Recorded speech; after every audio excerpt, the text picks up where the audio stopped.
Hey guys, I am back with another quest request. This one is for you guys, Craig and Theo. You both requested the airplane going through the thundercloud one. So, well, let's go. Here's a scenario. There's an airplane that is traveling at a certain altitude. Above it, there is a cloud with a bunch of positive charges, and below it, there is another cloud with a bunch of negative charges. We want to know what is the magnitude of the strength of the electric field at the point or at the elevation where the aircraft is, or in the aircraft itself. For that purpose, we need to know a couple of things. We need to know how we calculate the strength of the electric field, for which we need to know exactly how much charge we're dealing with, because look at this guy. There's Q. Well, K is a constant. We already know that. So there's two things we need to know. We need to know how much charge we're dealing with. We also need to know how far away from that charge we are.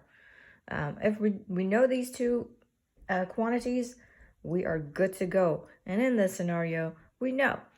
The, I guess, confusing thing about this problem is that, all right, what are we gonna do? This thing only takes one distance. You may get confused and just put in the elevation of the cloud from the ground, and that will mislead you. What we need to do is to separately calculate the electric field that the airplane is feeling due to the cloud above it, and then also calculate the electric field that the airplane is feeling below it, and then either add or subtract them based on the direction of the field.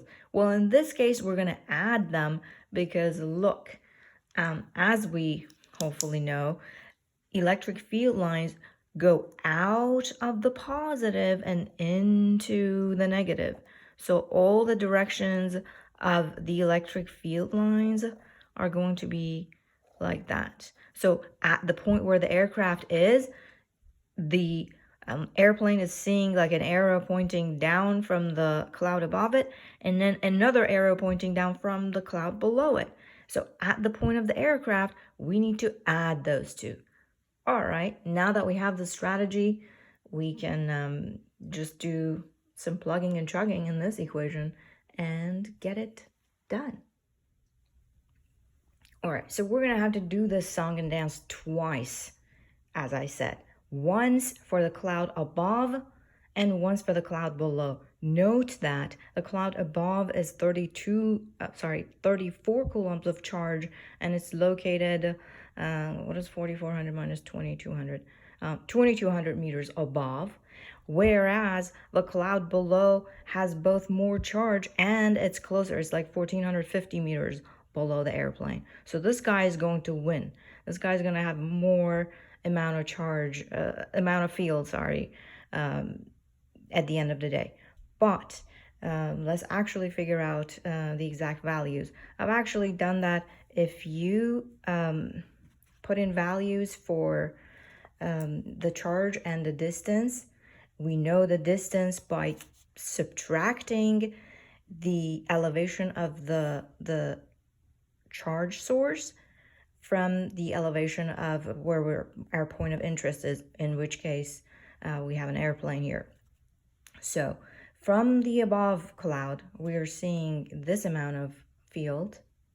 And if you do that same calculation for the cloud below, which is negative and has more charge, you will get this for your field, okay?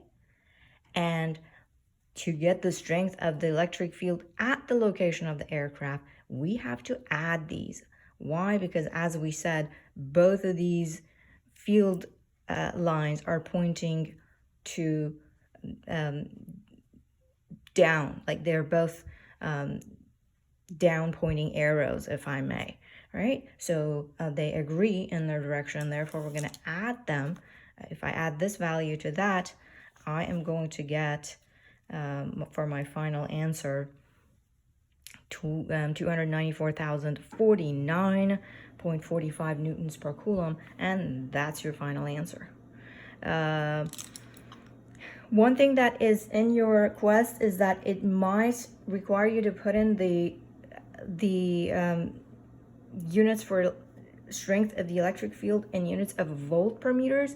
Don't worry about that. Volt per meters is the same thing as newtons per coulomb, because look, in here, if you look, the meters squared are going to cancel out. The meter squared from K is going to cancel out with this guy, because this is going to produce a meter squared. One of these coulombs is going to cancel out with the coulomb squared and downstairs here. So I'll be left with newtons per coulomb, which is boom right here.